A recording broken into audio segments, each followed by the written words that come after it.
Praise the lord. హల్లెలూయా. పితా పుత్ర పవిత్ర ఆత్మ నామమున ఆమేన్. ఈరోజు మనం మత్తయి సువార్త 7వ అధ్యాయం 7 నుండి 12 వచనాలు ధ్యానించుకుందాం. ధ్యానించే ముందు దివ్యవాణి ప్రేక్షకులందరికీ దివ్యవాక్కు అనే కార్యక్రమం తరపున శుభములు తెలియజేసుకుంటున్నాను. ఈరోజు మన ధ్యానాంశం మూలధర్మము అనేది మత్తయి సువార్త 7వ అధ్యాయం 7 నుండి వచనాలు.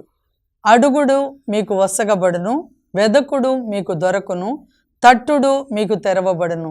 ఏలయన అడిగిన ప్రతివానికి లభించును, వెదకిన ప్రతివానికి దొరకును, తట్టిన ప్రతివానికి తెరవబడును. కుమారుడు రొట్టెనడిగిన మీలో ఎవడైన వానికి రాయినిచ్చునా, చేపనడిగిన పామునిచ్చునా? మీరెంత చెడ్డవారైనను మీ బిడ్డలకు మేలి వస్తువులనిచ్చుట మీకు తెలియను గదా.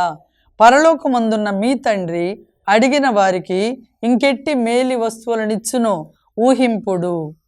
అలాగే చివరి 12వ వచనం, ఇతరులు మీకేమి చేయవలనని మీరు కోరుదురో దానిని మీరు పరులకు చేయుడు. ఇదియే మోషే ధర్మశాస్త్రము ప్రవక్తల ప్రబోధము అని చెప్తున్నారు. చాలా గోల్డెన్ వర్డ్స్. ఇది చాలా మంచి పెద్ద వాక్యం. ఇది గుర్తుపెట్టుకోవాలి ప్రతి ఒక్కరి జీవితంలో. ఇతరులు మీకేమి చేయాలని మీరు కోరుకుంటారో దానిని మీరు పరులకు చేయండి అని చెప్తున్నారు. కాబట్టి ధ్యానించుకుందాం ఇప్పుడు. అడుగుడు మీకు ఇయ్యబడును అని చెప్తున్నారు. అడుగుడు అంటే ఏది పడితే అది అడగటం కాదు. ప్రార్థనలో దేవుణ్ణి ఆశ్రయించడం. అడగడం అంటే ప్రార్థన చేయాలి, దేవుణ్ణి ఆశ్రయించాలి. అలాగే వెదకుడు మీకు దొరకును అన్నారు. దేవుని చిత్తాన్ని వెదకాలి, దేవుని చిత్తం ఏంటో తెలుసుకోవడానికి ప్రయత్నం చేయాలి, దేవుని చిత్తాన్ని వెతకాలి. అలాగే తట్టుడు మీకు తెరవబడును అంటున్నారు. పట్టుదలతో మనం తడుతూనే ఉండాలి, కొనసాగించాలి. ప్రార్థనని ప్రభువులో ఎప్పుడు కూడా కొనసాగిస్తూనే ఉండాలి. తట్టండి అని అంటున్నారు. తట్టాలి, ప్రభువుని ఎప్పుడు కూడా తట్టి అడగాలి, అప్పుడు మనకు పొందుకుంటాం అంటున్నారు.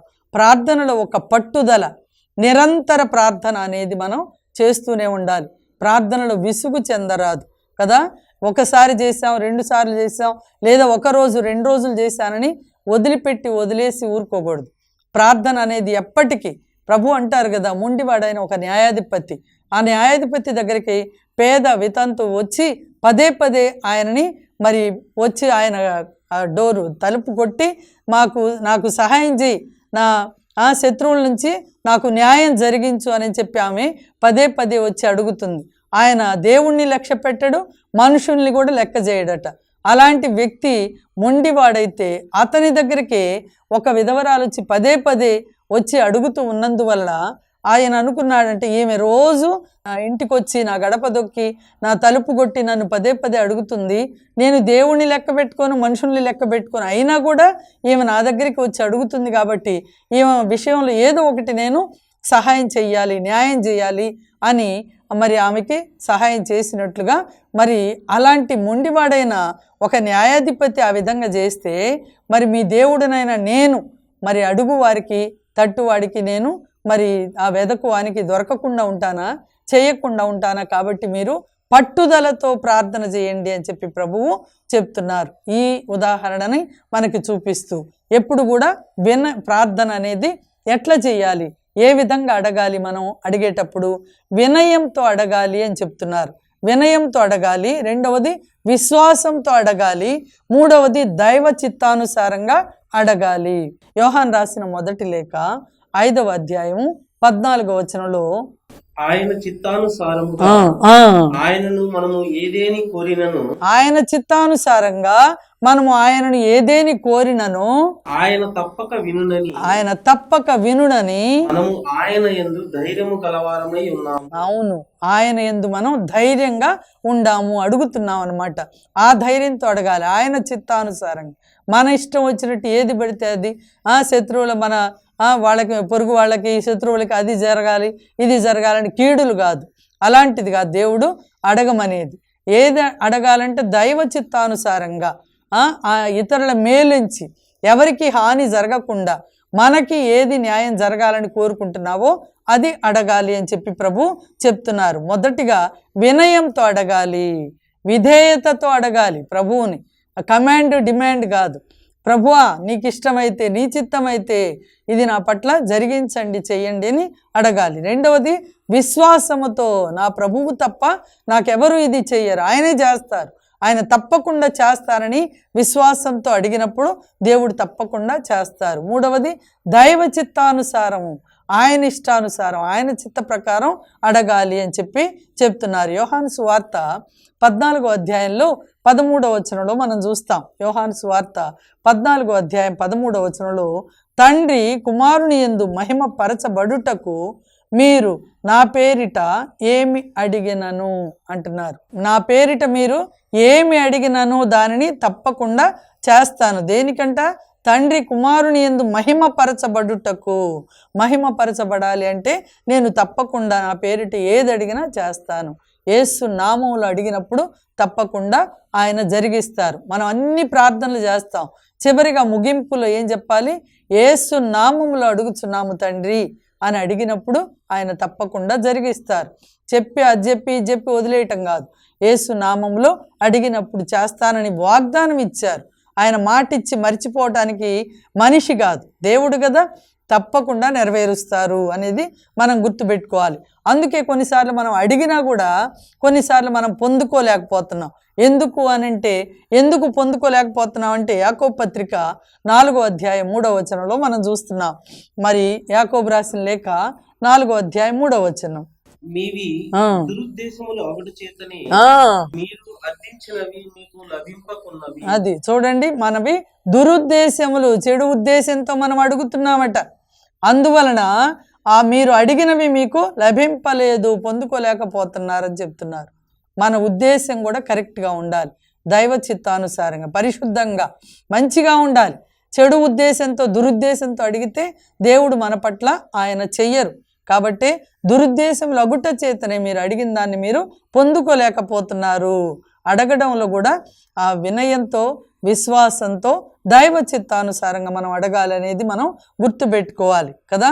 మరి భూలోక తల్లిదండ్రులే మనం అడిగింది ఇస్తున్నారు కదా. అందుకే ప్రభు అన్నారు ఇక్కడ కదా, అడిగిన ప్రతి వానికి లభిస్తుంది, వెతికిన వానికి దొరుకుతుంది, తట్టిన వానికి తెరవబడుతుంది. 9వ వచనంలో మనం చూస్తున్నాం, కుమారుడు రొట్టెను అడిగితే మీలో ఎవడైనా వానికి రాయినిస్తాడా? బిస్కెట్ ఇవ్వమ్మా అంటే రాళ్ళు గులకరాళ్ళు అవి ఇవి ఇవ్వం కదా. ఏది అడిగితే అదే ఇస్తాం. లేదా అది కాకపోతే దానికి ఆల్టర్నేషన్ ఇంకొకటి ఇంకా అంతకంటే మంచిది శ్రేష్టమైనవి ఇస్తాం బిడ్డలకి ఇచ్చేటప్పుడు కదా. కాబట్టి ప్రభు అంటున్నారు, చేపను అడిగితే పాముని ఇస్తారా? మీరెంత చెడ్డవాళ్ళైనా కూడా మీ బిడ్డలకి మేలు వస్తువులు ఇవ్వడం మీకు తెలియను కదా. మీ పిల్లలు అడిగినప్పుడు మీరు ఇంకా అంతకంటే మంచి వస్తువులు ఇవ్వడం మీకు తెలుసు కదా. కాబట్టి పరలోకంలో ఉన్న మన తండ్రికి అంతకంటే మనం అడిగిన దానికంటే కూడా ఊహించిన దానికంటే కూడా మేలి వస్తువులు, ఉన్నతమైన మంచివి మనకి ఇస్తారు. మనం పొందుకున్నవన్నీ కూడా మనం ఊహించిన దానికంటే కూడా ఎక్కువగా ఉన్నవే ఇచ్చారు మనకి. అడగకపోయినా కూడా కొన్నిసార్లు మనకి ఏ సమయంలో ఏది కావాలో దానిని మనకి మన తండ్రి సమకూరుస్తున్నారు, ఇస్తున్నారు. అది మనం గుర్తించం. ఇంకా ఏది లోటు ఉందో ఏది లేదో దానివైపు మన దృష్టిని పెట్టి ఇంకా అది లేదు ఇది లేదు అని చెప్పి దానికోసం ప్రాకులాడుతుంటాం. కానీ మరి పొందిన వాటిని బట్టి, పొందిన మేలులను బట్టి మనం ఎన్నోసార్లు కృతజ్ఞతలు కూడా చెల్లించలేకపోతాం, గుర్తించలేకపోతున్నాం. గుర్తుపెట్టుకోవాలి, మన తండ్రి మనకి మేలి వస్తువులని ఇవ్వడం ఆయనకి ఇష్టం. ఈ భూలోకంలో ఉన్న తల్లిదండ్రులే మన బిడ్డలు మనకంటే ఉన్నత స్థితిలో ఉండాలి, మంచిగా ఉండాలని ఆశపడుతున్నాం కదా. మరి దేవుడు అంతకంటే ప్రేమ గల దేవుడు కాబట్టి అంతకంటే గొప్ప మేలులు మనకి చేయాలని ఆశిస్తున్నారు. కాబట్టి అడిగిన దానికంటే ఊహించిన దానికంటే కూడా ఎక్కువైంది మనకి ఇస్తారు. అందుకే చూడండి, కుమారుడు రొట్టెని అడిగితే రాయినివ్వడు. భూలోక తల్లిదండ్రులే మంచి వస్తువులు ఇస్తుంటే పరలోకంలో ఉన్న తండ్రి ఇంకెంత మంచి వస్తువుల్ని మరి మీకు ఇస్తారు. కొన్నిసార్లు అడిగింది ఇవ్వకపోవచ్చు, కానీ మనకు నిజంగా అది అవసరం కాదేమో కాబట్టి ఇవ్వలేదేమో. అంతేగాని ప్రేమ గల తండ్రి ఆయన. కాబట్టి జాగ్రత్త పడే తండ్రి, మన గురించి జాగ్రత్త వహించే దేవుడు, సరైనదే ఇచ్చే తండ్రి. మనకి ఏది అవసరమో అదే ఇస్తారు. చిన్నపిల్లలు కొన్నిసార్లు వాళ్ళకి ఆ డేంజర్, అది అపాయం అని తెలియక చాకో, కత్తెరో, లేకపోతే బ్లేడు ఇట్లాంటి ఏదైనా అపాయకరమైన వస్తువులు అడుగుతుంటారు. అంత మాత్రం నా బిడ్డ అడిగారు కాబట్టి ప్రేమతో ఇద్దామని మనం ఇవ్వం. ఎందుకు అని అంటే వాళ్ళకి అది అపాయం, ఆ బిడ్డలకి తెలియదు, కానీ మనకి పెద్దవాళ్ళకి తెలుసు కాబట్టి ఆ అపాయకరమైనవి వాళ్ళకి ఇవ్వం. కొన్నిసార్లు మనం అడిగేవి కూడా మనం ఎందుకు పొందుకోవడం లేదు అంటే దానివల్ల మనకి ఏదో అపాయం పొంచి ఉన్నదేమో. కాబట్టి దాని నుంచి తప్పించడానికి దేవుడు కొన్నిసార్లు మనం అడిగినవన్నీ కూడా ఇవ్వలేకపోవచ్చు, ఇవ్వరు. కాబట్టి అంత మాత్రాన మనం నిరాశ పడనక్కర్లేదు. ఆయన ప్రేమ గల తండ్రి, మన గురించిన శ్రద్ధ కలిగిన దేవుడు, జాగ్రత్త పడే తండ్రి కదా. సరైనదే మనకి సరైన సమయంలో మనకిచ్చే దేవుడు, మన కన్నీరు తుడిచే దేవుడు. కాబట్టి మనల్ని చూసి దాటిపోయే దేవుడు కాదు. ఎలాంటి స్థితిలో ఉన్నా మనం అడిగినప్పుడు తప్పకుండా ఇచ్చే దేవుడు. మనం అదే చెప్పుకున్నాం కదా, అడుగుడు. మీరెంత చెడ్డవాళ్ళైనా మీ బిడ్డలకి మీరు మంచి వస్తువులను ఇస్తారు కదా. దొంగవాడైనా సరే లేదా దోపిడీ వాళ్ళైనా సరే, ఎలాంటి వాళ్ళైనా వాళ్ళ బిడ్డల విషయానికి వస్తే వాళ్ళు మంచిగా ఉండాలని కోరుకుంటారు.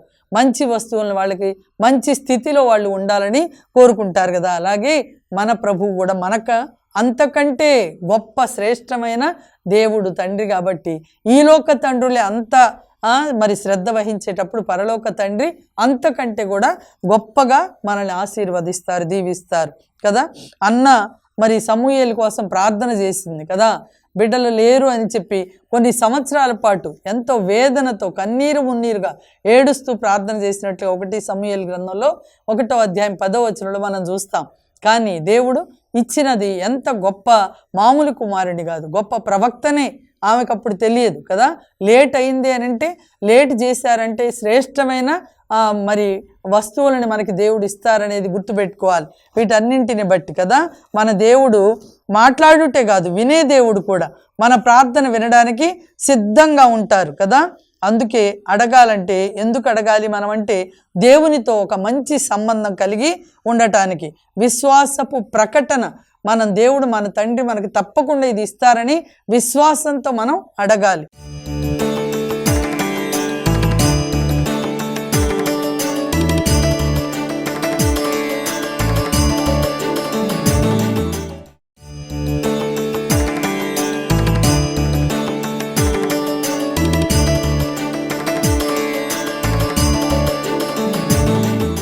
మూడవదిగా వినయంతో అడగాలి అని చెప్పారు కదా. కాబట్టి మన దేవుడు అడిగేటప్పుడు ఏం అడగాలి మనం? ఇంకా ముఖ్యంగా మీరు అడిగితే లూకా సువార్త 11వ అధ్యాయం 13వ వచనంలో ప్రభు చెప్తున్నారు కదా, మీరు ఇంకా అడిగితే మీరు ఎంత చెడ్డవారైనను మీ బిడ్డలకు మంచి వస్తువులను ఇచ్చుట మీకు తెలియను. మీ బిడ్డలకు మంచి వస్తువులను ఇవ్వడం మీకు తెలుసు కదా. పరలోకంలో ఉన్న మీ తండ్రి అడుగు వారికి ఇంకా ఎంతగా పవిత్రాత్మను ఇచ్చునో ఊహింపుడు. తనను అడుగు వారికి ఎంతగా పవిత్రాత్మను ఇచ్చునో ఊహింపుడు. పరిశుద్ధాత్మ కోసం మనం అడగాలి. అవి కావాలి, ఇవి కావాలని లోక వస్తువులు, లోకపు విషయాలు అవన్నీ ఎటు ఇస్తారు? అవన్నీ కాదు. దానికంటే ముందుగా పవిత్రాత్మనివ్వండి ప్రభువా అని అడగాలి. పరిశుద్ధాత్మని పొందుకున్నప్పుడు, పరిశుద్ధాత్మ అంటే ఏంటి? దేవుని రాజ్యం అంటే తినుట త్రాగుట కాదు. పరిశుద్ధాత్మ వసగే నీతి, శాంతి, సంతోషాలు. ఎంతోమందికి డబ్బు ఉంటుంది, ఆస్తులు ఉంటాయి, లేదా అంతస్తులు ఉంటాయి, హోదాలు ఉంటాయి, లేదా రకరకాల ఈ లోక సంబంధమైన అన్నీ ఉంటాయి, కానీ వాళ్ళకి శాంతి ఉండకపోవచ్చు, సమాధానం, సంతోషం వాళ్ళ హృదయాలలో ఉండదు. పర్సనల్గా వాళ్ళు వ్యక్తిగతంగా ప్రశాంతత, శాంతి, సమాధానం కొన్నిసార్లు ఉండదు. అందుకనే ఎన్నో దారుణాలు కూడా జరుగుతూ ఉంటుంటాయి. కానీ పరిశుద్ధాత్మ వసగే నీతి, శాంతి, సంతోషం అనేది మరి ఎంత గొప్పదో అది అనుభవించే వాళ్ళకే తెలుస్తుంది. అపోస్తులందరూ కూడా పరిశుద్ధాత్మను పొందుకోకముందు పిరికి వాళ్ళై మరి ఎక్కడెక్కడో దాక్కొని రకరకాలుగా భయపడిపోయారు. కానీ ప్రభువు ఆజ్ఞానుసారం వాళ్ళందరూ కూడా మేడగదిలో మరియ తల్లితో పాటు దాదాపు 120 మంది ఒక చోట చేరి ప్రభు ఎడతెగక ప్రార్థిస్తూ ఉన్నప్పుడు వాళ్ళ మీదకి పరిశుద్ధాత్మ దేవుడు దిగి వచ్చారు, పరిశుద్ధాత్మనిచ్చారు. నేను మీకు ఆదరణకర్తనిస్తానని చెప్పారు కదా. చెప్పినట్లే వాగ్దానం ప్రకారం ఎప్పుడైతే ఆ శిష్యులందరూ కూడా పరిశుద్ధాత్మను పొందుకున్నారో వాళ్ళు ఇంకా గదుల్లో కూర్చోలేదు, ఎక్కడో దాక్కోలేదు. కదా. మరి ప్రాంతాలకు వెళ్ళి, వివిధ ప్రాంతాలకి, దేశ విదేశాలకి, ఖండాంతరాలకు వెళ్ళి సువార్త ప్రకటించారు. ఎక్కడ భయపడలేదు, ప్రాణాలకు తెగించి వాళ్ళు సువార్త బోధ చేశారు. కాబట్టి ఈ రోజున మనం అన్ని అనుకూల పరిస్థితుల్లో సువార్త ప్రకటన చేయటమే కాదు, కానీ ప్రతికూల పరిస్థితుల్లో కూడా సువార్తని ప్రకటించగలిగిన వాళ్ళమై ఉండాలి. ప్రాణాలు ఈ రోజు కాకపోతే రేపైనా పోతాయి కదా.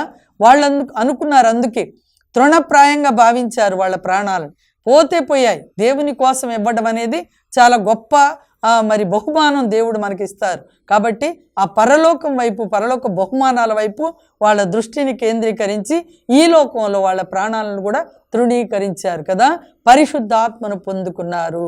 అడగాలి, మనం పరిశుద్ధాత్మ కోసం అడగండి అని చెప్తున్నారు. రెండవదిగా తట్టుడు అన్నారు. పట్టుదలతో, నిరీక్షణతో, ఆగకుండా మనం అడుగుతూనే, ప్రార్థన చేస్తూనే ఉండాలి, తట్టుతూనే ఉండాలి కదా. ఆ సహనంతో, ఓర్పుతో అడగాలి. సామెతల గ్రంథంలో 8వ అధ్యాయం 17వ వచనంలో మనం చూస్తున్నాం, నన్ను ప్రేమించు వారిని నేను ప్రేమింతును, నన్ను వెదకు వారికి నేను దొరకుదును అంటున్నారు కదా. తట్టాలి, ఆయన ఆ ద్వారాన్ని మనం తట్టాలి. ఆయన ఎప్పుడు కూడా ప్రభువు సిద్ధంగానే ఉంటారు మన ప్రార్థన వినడానికి. ఇజ్రాయేలు ప్రజలు నిర్గమకాండం 3వ అధ్యాయంలో 7వ వచనంలో మనం చూస్తున్నాం కదా. వాళ్ళందరూ కూడా ప్రార్థన చేస్తున్నారు, ఎంత మొరపెట్టి ఏడుస్తూ అడుగుతున్నారు ప్రభువుని. ప్రభువా, ఈ బాధలు, ఈ ఫరో వీళ్ళు ఈ ఐగుప్తు దేశీయుల ముందు వీళ్ళ బాధలు మేము తట్టుకోలేకపోతున్నామని రాత్రింబవళ్ళు మొరపెట్టి ఏడ్చి ప్రార్థన చేశారట. అప్పుడు ప్రభు అంటున్నారు, నేను మీ మొర విన్నాను, మీ ప్రార్థన విన్నాను, పైనుండి దిగి వచ్చాను, నేను చూశాను, నేను కళ్ళారా మీ శ్రమలు, మీరు పడే కష్టాలు నేను చూశాను, కళ్ళారా చూశాను, చెవులారా విన్నాను, కాబట్టి దిగి వచ్చాను, మిమ్మల్ని విమోచిస్తాను అని చెప్పి విడుదల ఇచ్చినట్లుగా మనం చూస్తున్నాం. మన ప్రార్థన వినే దేవుడు. మనం నిద్రపోతామేమో, ఆయన నిద్రపోడు కదా. ఇశ్రాయేలును కాపాడువాడు కునుకడు, నిద్రపోడు అని చెప్పారు. కాబట్టి ఆయన నిద్రపోడు. మనకు ప్రార్థన వింటారు, మనకన్నిటిని చూస్తారు. హృదయం వేదనలో ఉన్నావేమో, సమస్యల్లో ఉన్నావేమో ప్రభువు గమనిస్తారు, గుర్తిస్తారు, దానికి ప్రతిఫలం ఇస్తారు. అందుకే తట్టుడు, ఆయన తట్టాలి, అడగాలి, తట్టాలి కదా. నిలకడైన ప్రార్థన చేయాలి, దేవునిపై నమ్మకం ఉంచాలి. కొన్ని సమాధానాలు కొన్నిసార్లు ఆలస్యంగా రావచ్చు, కానీ దేవుడు సరైన సమయంలో తలుపు తెరుస్తారు కదా. దానియేలు ప్రార్థన చేసినప్పుడు 21 రోజుల పాటు జవాబు ఇవ్వడానికి దూతలు సిద్ధపడి వచ్చారట, కానీ మరి అడ్డగించారు. కొన్ని అడ్డంకులు ఉంటాయి, ఆ అడ్డంకులను అధిగమించి మరి దేవదూత సమాధానం తీసుకొని వచ్చినట్లుగా మనం చూస్తున్నాం. కేవలం అవసరాల కోసం ప్రార్థించడమే కాదు, దేవుని సన్నిధిలో ఎప్పుడు కూడా ఆయన రాజ్యాన్ని వెతుకుతూ ప్రార్థించాలి అనేది మనం గుర్తుపెట్టుకోవాలి. మనం చిన్నది అడుగుతాం, కానీ దేవుడు చాలా పెద్ద బహుమానాలు ఇవ్వడానికి సిద్ధంగా ఉన్నారు. మనం మన లిమిట్స్లో అడుగుతాం, మన పరిధిలోనే, మన ఊహకు అందినంత వరకే, మన ఆలోచనల చొప్పునే మనం అడుగుతుంటాం. కానీ దేవుడు మాత్రం అంతకంటే గొప్పగా, మనం ఊహించిన దానికంటే, అడిగిన దానికంటే ఎక్కువగా, మరి ఎక్కువ శ్రద్ధ కలిగిన దేవుడు కాబట్టి గొప్పగా ఇవ్వడానికి ఆయన మనకి సిద్ధంగా ఉన్నారు. మూడవది వెదకుడు అన్నారు కదా. దేవుని రాజ్యాన్ని వెతకాలి. మొదట ఆయన రాజ్యమును నీతిని వెదకండి, పిదప అన్ని మీకు లభిస్తాయి అన్నారు. మత్తయి సువార్త 6వ అధ్యాయం 33వ వచనంలో. కాబట్టి రాజ్యం నీతి వెతకాలి. రాజ్యం నీతి అంటే పరిశుద్ధాత్మనే వెతకాలి. ఆ పరిశుద్ధాత్మ కోసం వెతికినప్పుడు నీతి, శాంతి, సమాధానాలు, సంతోషాలు పొందుకుంటాం. దేవుని సన్నిధిని, నీతిని, చిత్తాన్ని వెతకాలి. దేవుని చిత్తం ఏంటి అంటే ఎప్పుడు కూడా మనం పరిశుద్ధతలో ఉండాలి. పాపంతో ఉంటే మన ప్రార్థన ఆలకించబడదు కదా. దేవుడు పాపులను ఆలకింపడని మీకు తెలియదా అంటున్నారు యోహాను సువార్త 9:31. కాబట్టి పాపంతో ఉండి, పాప స్వభావంతో, పాపపు ఆలోచనలతో, పాపపు హృదయంతో ఉండి దేవుణ్ణి ప్రార్థన చేస్తే దేవుడు ఆలకించరు.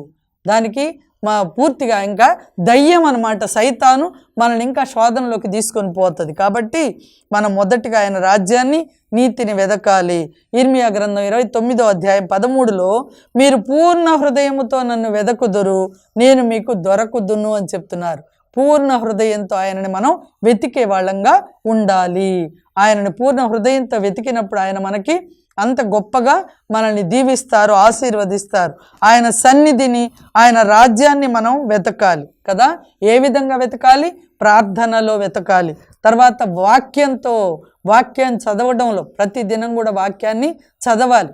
వాక్యం చదివినప్పుడు ప్రభువు మనతో మాట్లాడతారు. అంతేకాదు పరిశుద్ధ జీవితం ద్వారా పరిశుద్ధతతో ఆయనని వెతకాలి. దైవ జ్ఞానం కోసం వెతకాలి. సొలొమోను దైవ జ్ఞానం కోసం అడిగాడు కదా. మరి నిద్రలో కూడా, మరి కలలో కూడా ప్రభు వచ్చి అడిగినప్పుడు ఏం కావాలి కోరుకో అంటే, మామూలుగా బయట కూర్చొని నిలబడి మామూలుగా మెలకువతో ఉన్నప్పుడు కాదు, నిద్రలో కలలో దేవుడు మరి సొలొమోను అడిగినప్పుడు సొలొమోను ఏమడిగాడు? ఐశ్వర్యం కావాలి, రాజ్య విస్తరణ కావాలి అని అడగలేదు కదా. ప్రభుని ఏం కావాలి కోరుకో అంటే, నాకు జ్ఞానాన్ని ఇవ్వండి. ఏ జ్ఞానం? ఈ ప్రజల్ని పరిపాలించడానికి, ప్రజలందరికీ ఉపయోగకరంగా ఉండడానికి, వాళ్ళ సౌకర్యం సౌలభ్యం కోసం, వాళ్ళ మంచి కోరుకోవడానికి, వాళ్ళని ఏ విధంగా పరిపాలించాలో కావలసిన జ్ఞానాన్ని ఇవ్వమని అడిగినప్పుడు దేవుడు అన్నాడు, నువ్వు మరి రాజ్య విస్తరణ కానీ సిరి సంపదలు కానీ కోరుకోలేదు, ప్రజల క్షేమం కోసం నువ్వు అడిగావు కాబట్టి వివేకంతో పాటు విజ్ఞానంతో పాటు సమస్త సంపదలు కూడా నీకు ఇస్తున్నానని చెప్పి ఆశీర్వదించారు కదా. కాబట్టి మనం అడిగేటప్పుడు కూడా మన స్వార్థం కోసం కాదు, మన సొంత ప్రయోజనాల కోసం కాదు, కానీ ఇతరుల క్షేమం కోసం, అందరి ప్రయోజనం కోరి మనం అడిగినప్పుడు దేవుడు తప్పకుండా మన ప్రార్థన వింటారు. అడిగిన దానికంటే, ఊహించిన దానికంటే ఎక్కువగా చెప్పారు కదా 1 కొరింథీ 2:9. అలాగే ఎఫెసీ పత్రిక 4:20లో కూడా చెప్పారు, మీరు అడిగిన దానికంటే, ఊహించిన దానికంటే ఎన్నో రెట్లు అధికంగా ఆయన మీకు ఇవ్వడానికి సిద్ధంగా ఉన్నారు అని. కాబట్టి అడగాలి, తట్టాలి, వెతకాలి. వెతికినప్పుడు ప్రభు ఎక్కడ కూడా విసుగు చెందరాదు. అడగటంలో, ప్రార్థనలో మనం విసుగు చెందరాదు. విసుగొక్క ప్రార్థన చెయ్యండి అని చెప్పారు. కాబట్టి ఎప్పుడు మనం ప్రార్థనలో ఉన్నప్పుడు, వాక్యాన్ని మనం చదివినప్పుడు ప్రభువు తప్పకుండా మనతో మాట్లాడి మన ప్రతి అవసరతని తీరుస్తారు. ఆలస్యమైన చేయకుండా ఉండే దేవుడు కాదు, దానికి మనం అనుకున్న దానికంటే ఇంకా ఎన్నో రెట్లు అధికంగా చేసే దేవుడు. కాబట్టి విశ్వాసంతో, సహనంతో, ఓర్పుతో మనం ఆయన చిత్తానుసారంగా అడగడానికి, ప్రార్థించడానికి ప్రయత్నం చేద్దాం. ప్రభు ఈ వాక్య సందేశమును మనందరి హృదయాలలో నూరంతలుగా ఫలింపచేయుదురుగాక. ఆమేన్, ఆమేన్. మరి తండ్రి ప్రేమ చాలా గొప్పది కనుక, మరి ఈ పరలోకపు తండ్రి ప్రేమను మనం పొందుకోవాలి అంటే, మరి ఆ తండ్రితో సహవాసంలో మనం ఎప్పుడు కూడా ఉండాలి.